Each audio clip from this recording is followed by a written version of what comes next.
Be seated.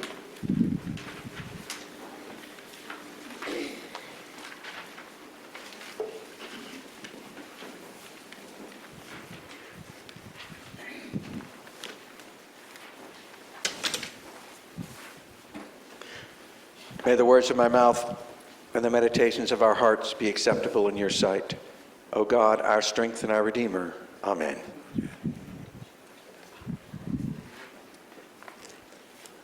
Can you think of a time in your life and a place where you felt like you were safe and like you were connected, a part of a group of friends, a community, family, a place where you felt like you were loved? One such place for me, and I've told you about this place before, is my grandparents' house when we used to go visit them in the summertime. As soon as you walked into their house, you could tell that it smelled like old wood. And there was a spinning wheel in the house that they had got from some antique shop, and they had a butter churn that I still have in my own house now. When my sister Liz was like 4, 5, 6, 7 years old, those years, she would climb behind my grandfather on his easy chair, snuggle in behind him, and she would have a comb and a brush, and she would brush his hair this way, and then she'd brush his hair this way, and then she'd get the comb out and she'd comb the hair this way and comb the hair that way. Now, my grandfather's hair was almost as thin as mine. And so it was not much in the hair department, but she would be a half an hour, 45 minutes, brushing it this way, brushing it. And he would sit there. She was his hairstylist. And her name, he called her, was Miss Kavinsky. Miss Kavinsky would come and do his hair while he watched the baseball game on Tuesday afternoon. And my grandmother would put us on a stool in the kitchen, and so that we could work at the kitchen counter. And we would help her make applesauce. She would get the best June apples in the city from, of course, somebody that she knew. And she would go and pick them up herself, and she would cut them into quarters, and she would take out the corns, and she would bake these apples or boil them. I don't know how she cooked them, but she cooked them with a little bit of cinnamon and a little bit of lemon juice, I think, and some nutmeg and sugar. And that filled the house with the smell of baking apples. And then she would pour it into a colander, a cone-shaped colander. There was an upside-down cone like this. And she had a tool. It was a wooden tool, a dowel that was also cone-shaped. And she'd have us squeeze the apples that were cooked, squeeze these apples through the holes in the colander by pushing it against the edges of the colander like this. And the applesauce would stream down into a bowl, and she'd put the bowl into the refrigerator and let it sit. And it would come out, and it was the tartest and the sweetest and the most deep and flavorful applesauce that anyone has ever tasted in the history of humankind. Yes. That's one of my dwelling places. And that's what Jesus is talking about when he says, in my Father's house there are many dwelling places. It's been translated as rooms. It's been translated as mansions. It's this moment when you belong, when you are loved. The word is mone, and it's related to a different word in Greek, meno, which means remain or abide. An important word in the Gospel of John, because it means that not only are we together physically, but we are together in terms of our care for one another. We're together in terms of our connection, our friendship, our family. We are together in terms of God's love. You see, because you know this. It was not about how my grandfather's hair looked at the end of Miss Kavinsky's hairdo, was it? Absolutely not. And it was not even about the applesauce in the end, even though the applesauce was a manifestation of the glory of God. It was about being together, being family. That's what it was about. It was about love. That's where Jesus says we're going. That's the place Jesus is preparing for us, both now and in eternity. This is where Jesus wants us to be. In my Father's house, there are many places where you will feel safe and loved and connected and home.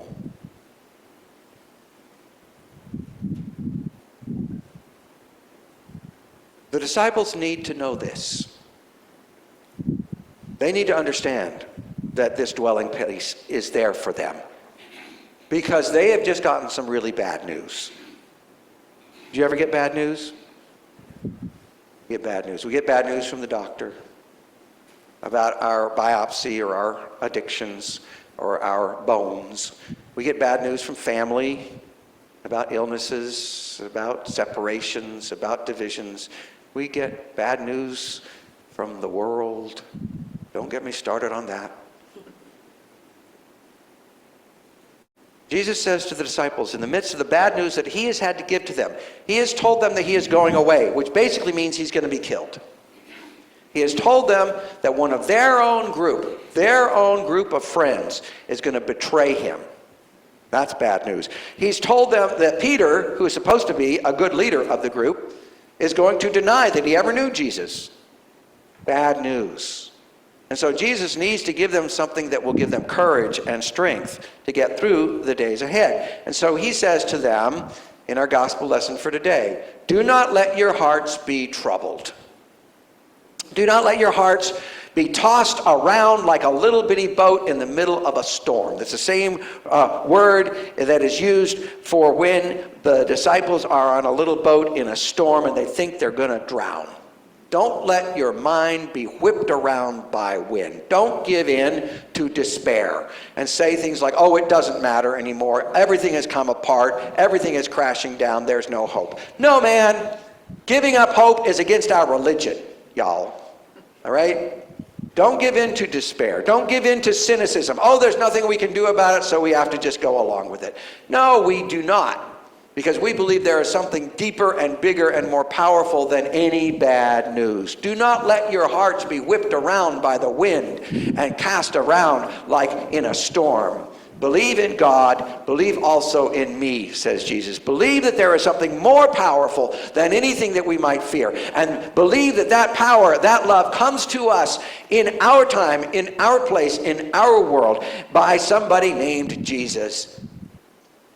Believe in God. Believe also in me. I go to prepare a place for you so that where you are, where I am, there might you be also. I go to make a dwelling place.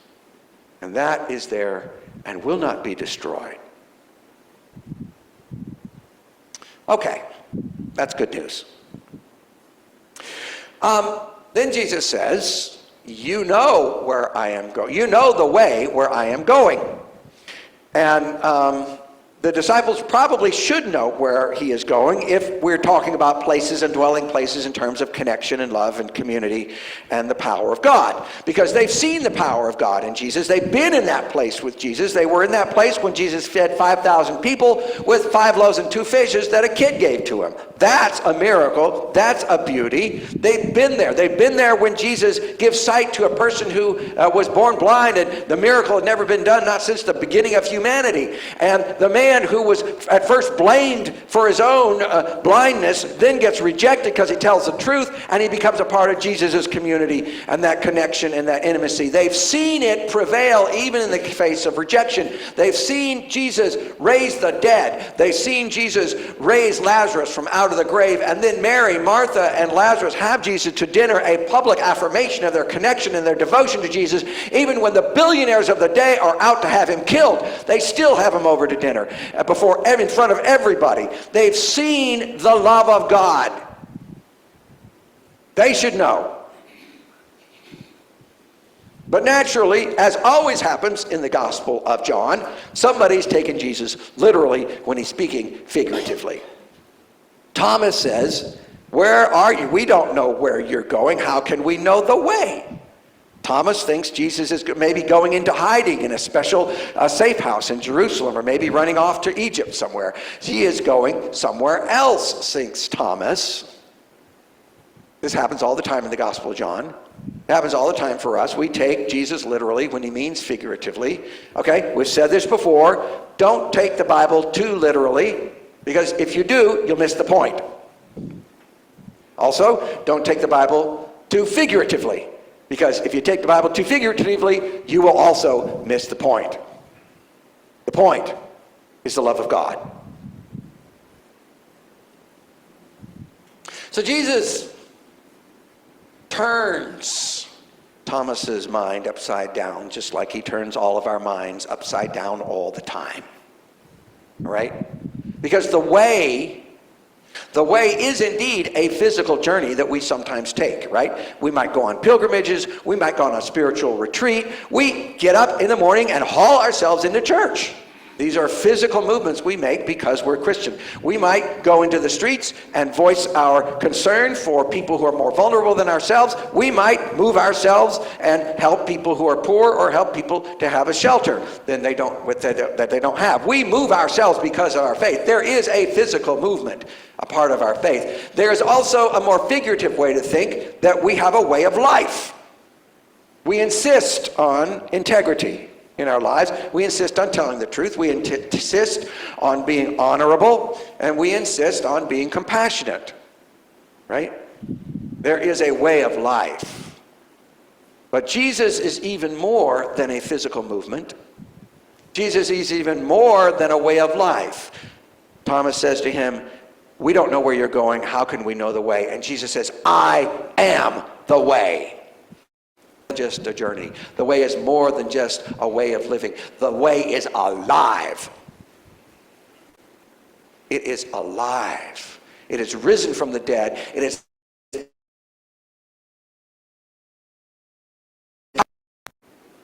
This is good news.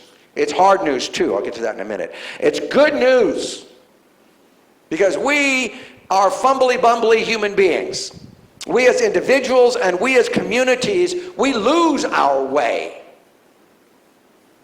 We lose our way. But the way is alive, and the way never loses us.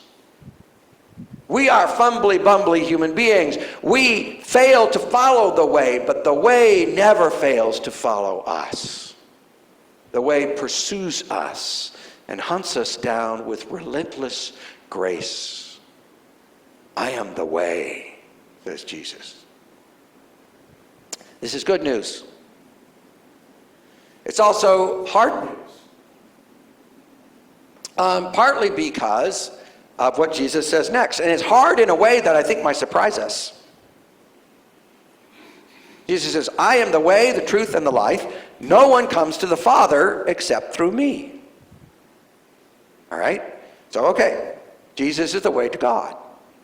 And the things that he has shown us, the feeding of the 5,000, the healing of our sight, and the raising of us from the dead, these are the ways by which we come to God. This is encouraging. This is about life and hope. This is what we need in the face of bad news. But this passage that has been intended to be an encouragement, a comfort, something that gives us strength, sometimes gets used or interpreted in such a way that it brings us into fear. And fear is fine. There's nothing wrong with fear. But also into suspicion and rejection and even hatred. I am the way, the truth, and the life. No one comes to the Father but through me. Therefore, you have to believe in Jesus the way I believe in Jesus. Otherwise, you're going to hell. I am the way, the truth, and the life. No one comes to the Father but through me. You have to follow the way in the way that I think it should be followed. Otherwise, you're going to hell. Be careful of those people over there who don't believe in Jesus. They might lure you away from Jesus, and then you're going to go to hell. Be careful of those people over there who don't believe in Jesus. They might lure our nation so that it's not a Christian nation anymore, whatever that means. And that means our nation will go to hell. Don't let your children get close to those people over there, those Muslims, those Jewish people, and those Buddhist people, and those atheists, and all those weird kind of other kinds of things over there with the stars, whatever that is. And because your children might be lured away from Jesus and they'll go to hell.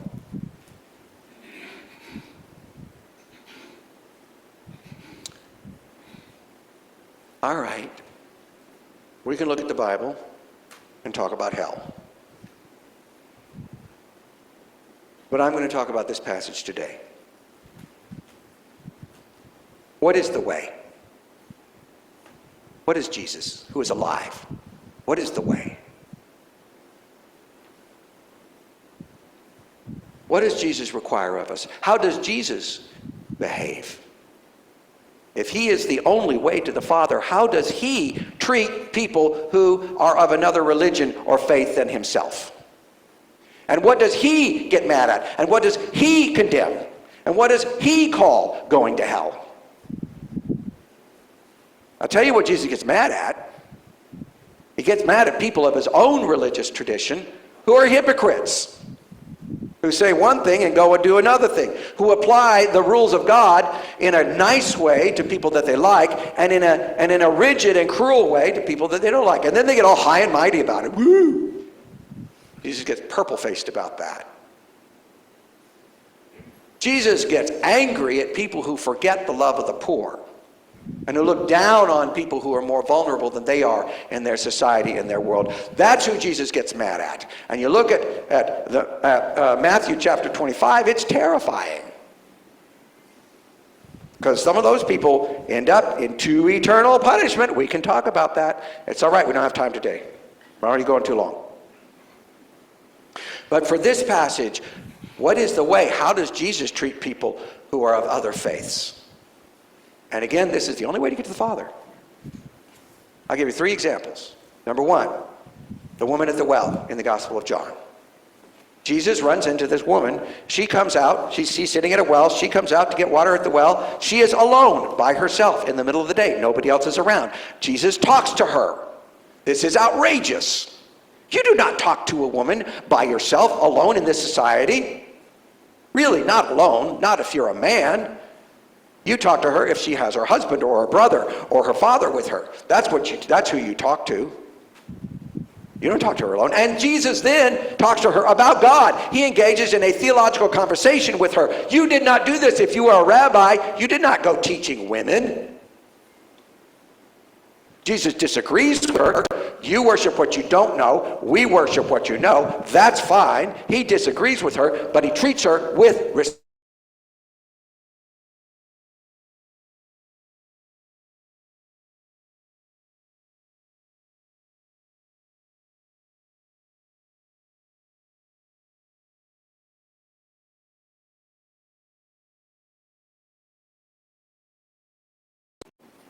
And she asks Jesus to cast a demon out of her daughter. And Jesus is rude to her. He is not respectful to her. He is rude to her. He says it is not appropriate to take the food from the master's table and throw it to the dogs. We can talk about that some more too. Don't have time. But the woman then does exactly what Jesus has been telling people to do all the way through the Gospel of Mark unto this point.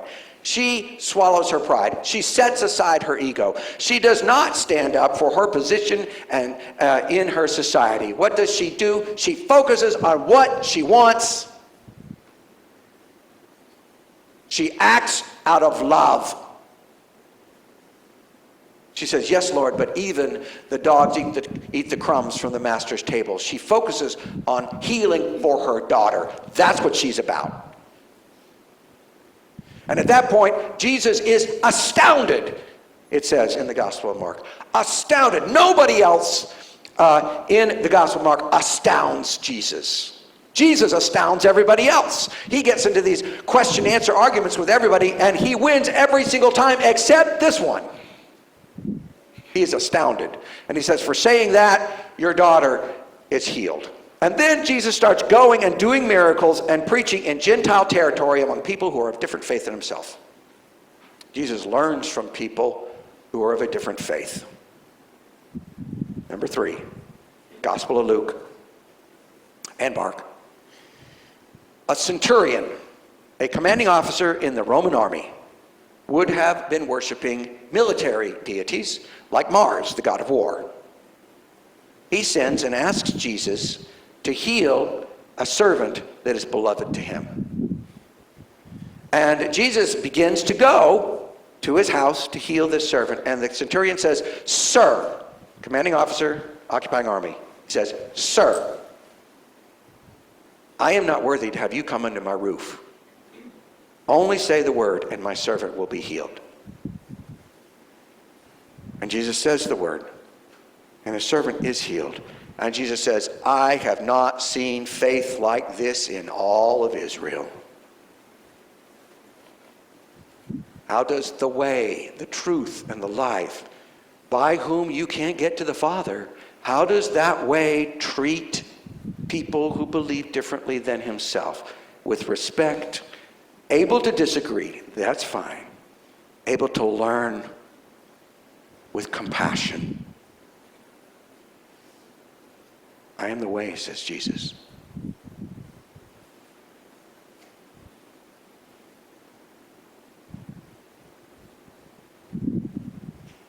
The point is the love of God, which is deeper than we are, deeper than our fears, and deeper than our resentments. So do not let your hearts be troubled. Don't let them be cast back and forth by various storms and winds. Believe in God. Believe in this God who is deeper than we are. Believe in Jesus who brings that love to us even in the midst of our bad news. Even when we're the ones making the bad news, Jesus brings the love of God to us, the challenge and the forgiveness of God. Because God has prepared a place of love and belonging and hope for all of us, both now and in eternity. Thanks be to God.